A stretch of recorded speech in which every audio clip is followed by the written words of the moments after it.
Sensation. Sensation, le MAG. Bonjour à tous et bienvenue sur Sensation en association avec TV78. Riche de sa programmation artistique, le Théâtre Coluche est un incontournable centre culturel à plaisir. Pour parler de la programmation de la nouvelle saison, je reçois Florence Camoin, directrice du Théâtre Coluche. Bonjour. Bonjour.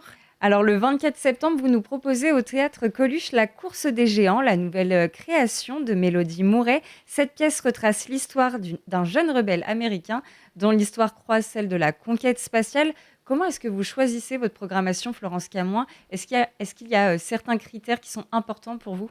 Le talent, d'abord.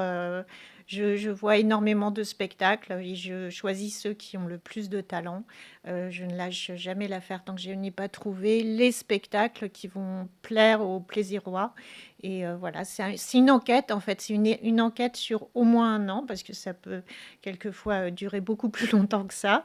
Et voilà, la course des géants, c'est vraiment le bouche à oreille qui m'a poussée à aller le voir. Déjà, on avait accueilli le précédent spectacle Les Crapauds Fous qui a été un énorme succès à plaisir.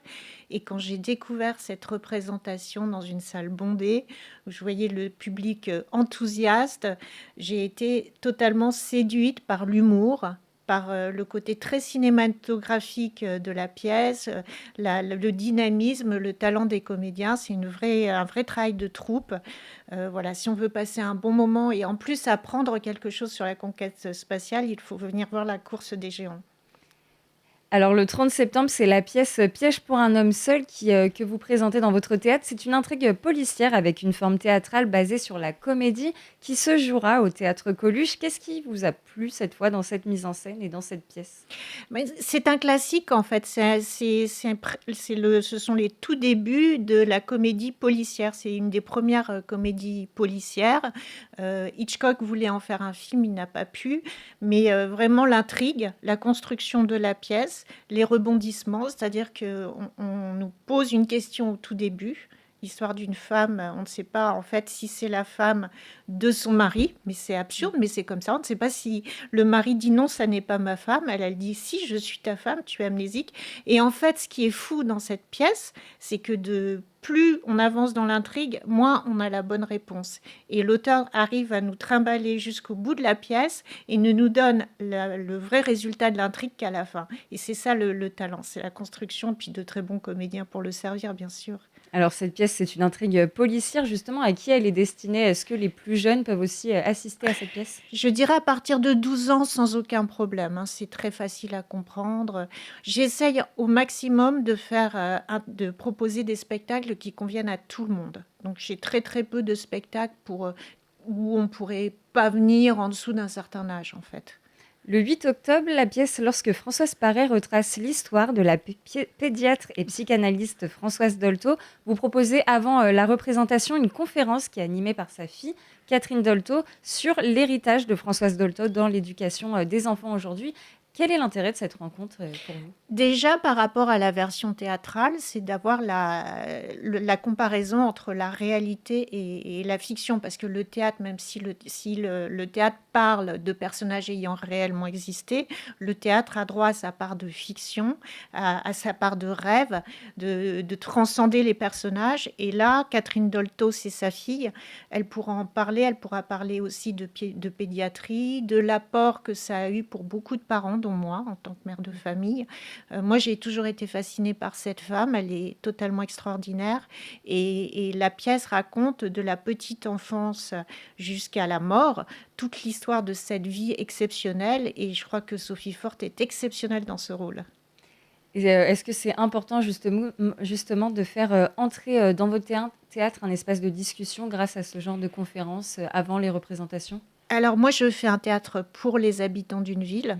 Le service petite enfance de cette ville a créé les instants parents qui permettent justement à toutes les familles, et il y a beaucoup de familles à plaisir, de discuter sur leurs problématiques. Et le fait de parler de Françoise Dolto, d'inviter Catherine Dolto, c'est un plus merveilleux. C'est aussi pour ça qu'on fait ce métier. C'est pas pour accueillir un spectacle, c'est pour échanger avec le public. Alors dans un tout autre registre, le Théâtre Coluche reçoit l'artiste Cœur de Pirate le 14 octobre. Je vous propose qu'on écoute un extrait de l'un de ses titres et on en parle juste après. Merci. c'est bien connu. On dit que pour leur plaire, faut être joli. Comprendre qu'il faut se taire quand on n'est pas du même avis. Et j'ai porté quelques jugements sur des bribes à quelques moments pour finalement en comprendre que je ne peux en faire autant. Un c'est ce qu'on a. Alors, Cœur de pirate, c'est le 14 octobre. On imagine que le public va être au rendez-vous pour cette Alors, représentation. j'ai envie de leur dire dépêchez-vous parce que ça monte à toute vitesse et bon, c'est en vente sur toutes les billetteries en ligne. On a fait en sorte aussi à plaisir d'avoir une tarification la plus basse possible pour que ça soit accessible, que les gens puissent profiter de ce théâtre. Donc surtout, n'hésitez pas, ça va être une soirée magique, encore une fois. Et justement, le théâtre Coluche permet de faire venir de nombreux artistes sur le territoire. Comment vous percevez le rôle du théâtre sur la ville de Plaisir et plus largement sur le territoire des Yvelines ? Alors déjà, Plaisir, c'est une ville à part entière avec ses spécificités, ses quartiers, son architecture, sa population très diverse et très agréable aussi. Et l'idée, c'est vraiment de faire du sur-mesure pour les habitants de Plaisir, de travailler aussi avec les voisins, les théâtres alentours, de ne pas être en concurrence, mais au contraire, on travaille ensemble. Chacun a son univers, sa spécificité. Voilà, moi, je pense que les spectacles que j'ai choisis, je les ai choisis pour une population, à l'écoute de cette population, puisque maintenant je suis là depuis 3 ans, même s'il y a eu le Covid au passage, on a eu beaucoup de représentations, donc ça me permet d'échanger avec les spectateurs à l'issue des représentations.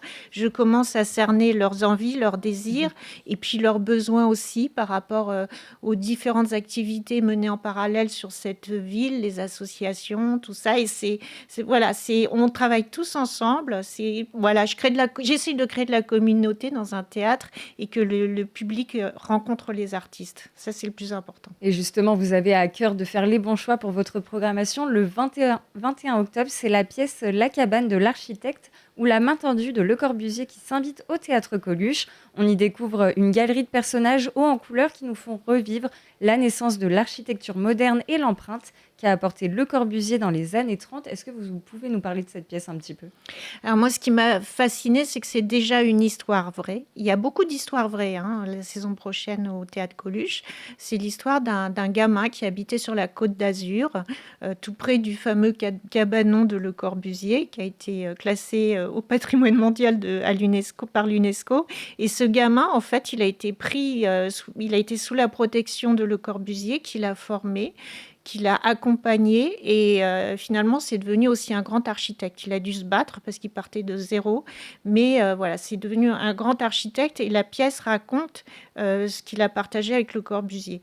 Autour de ça, on va faire beaucoup de choses puisque la compagnie est accueillie en résidence. Ils ont déjà répété 3 semaines chez nous, donc ils vont revenir à plusieurs reprises dans la saison.